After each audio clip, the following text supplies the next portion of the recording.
कायर पाकिस्तान ने 22 अप्रैल 2025 को पहलगाम में आतंकी हमला करवाया। आतंकिस्तान की ये कायराना हरकत देश कभी नहीं भूलेगा, क्योंकि इसमें बेगुनाह लोगों की जान चली गई, धर्म पूछकर लोगों को मार डाला गया, अपने ही परिजनों के सामने मौत के घाट उतार दिया गया।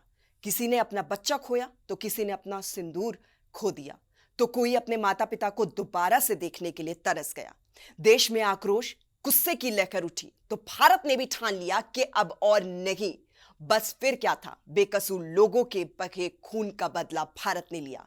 ऑपरेशन सिंदूर ने दुनिया में वो करके दिखाया जिसका अंदाजा कोई देश भारत को लेकर नहीं लगा रहा था। पाकिस्तान को उसकी औकात दिखाई, आतंकियों के ठिकानों को ध्वस्त कर दिया गया, आतंकियों को मार गिराया गया, पाक की नापाक हरकतों को पूरा नहीं होने दिया।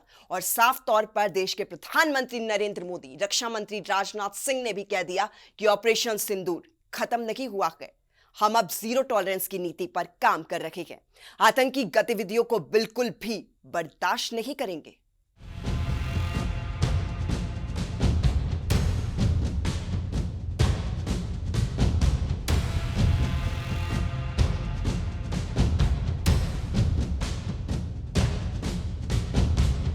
हमने पाकिस्तान में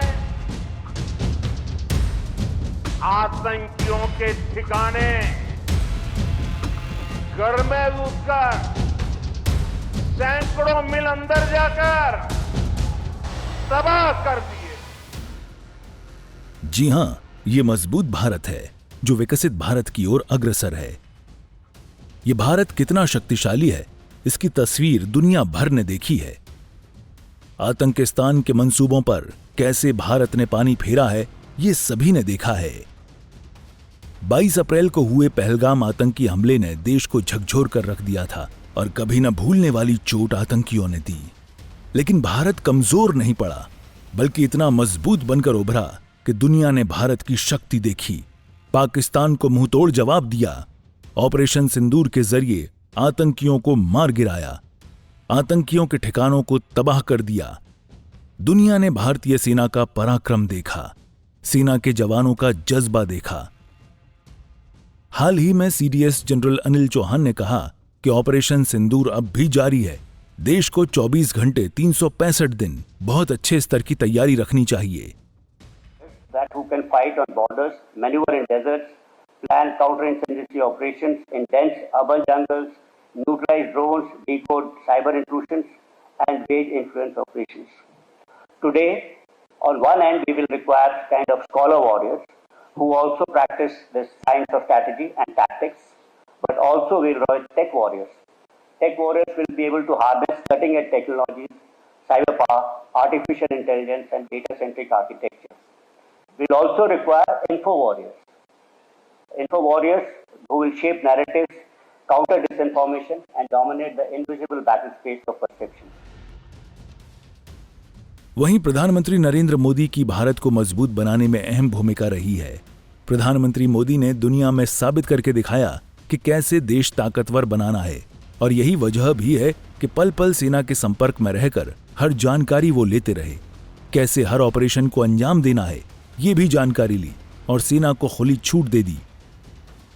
देश के हर बड़े मंच से प्रधानमंत्री नरेंद्र मोदी ने आतंक के खिलाफ कड़ा संदेश दिया।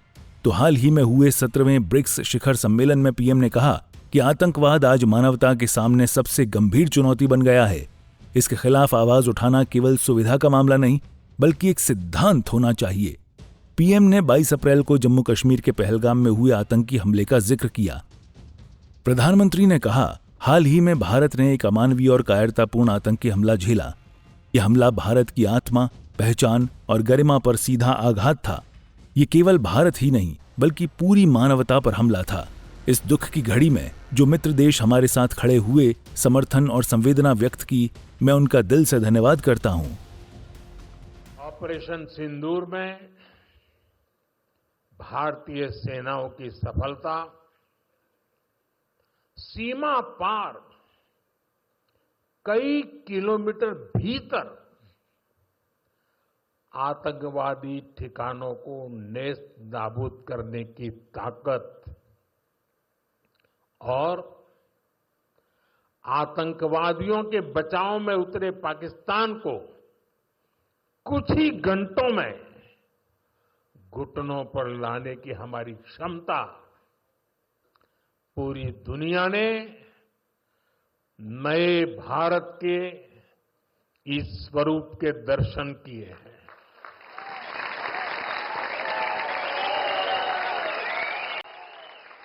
पहलगाम में कुछ आतंकवादियों ने आकर हमारे वहां पर्यटन के लिए गए कुछ निर्दोष नागरिकों की निर्मम हत्या कर दी थी। मेरे बहनों भाइयों, उन्होंने मान लिया था कि भारत शांत होकर बैठ जाएगा। हमारे प्रधानमंत्री जी का संकल्प था, हम लोगों ने तय किया हम इसका मुंहतोड़ जवाब देंगे। और आपने देखा होगा, ऐसी कल्पना भी कभी नहीं की जा सकती थी, धर्म पूछ कर मारेंगे। पूछते थे कि तुम कौन हो। पाकिस्तान की कायराना हरकत दुनिया जान चुकी है। भारत ने अपने डेलीगेशन दुनिया भर में भेजे और ये बताया कि कैसे पाक आतंकियों का साथ देता है, और यही वजह भी है कि अब अलग अलग देश भारत के साथ खड़े हैं। ब्यूरो रिपोर्ट, सूर्य समाचार।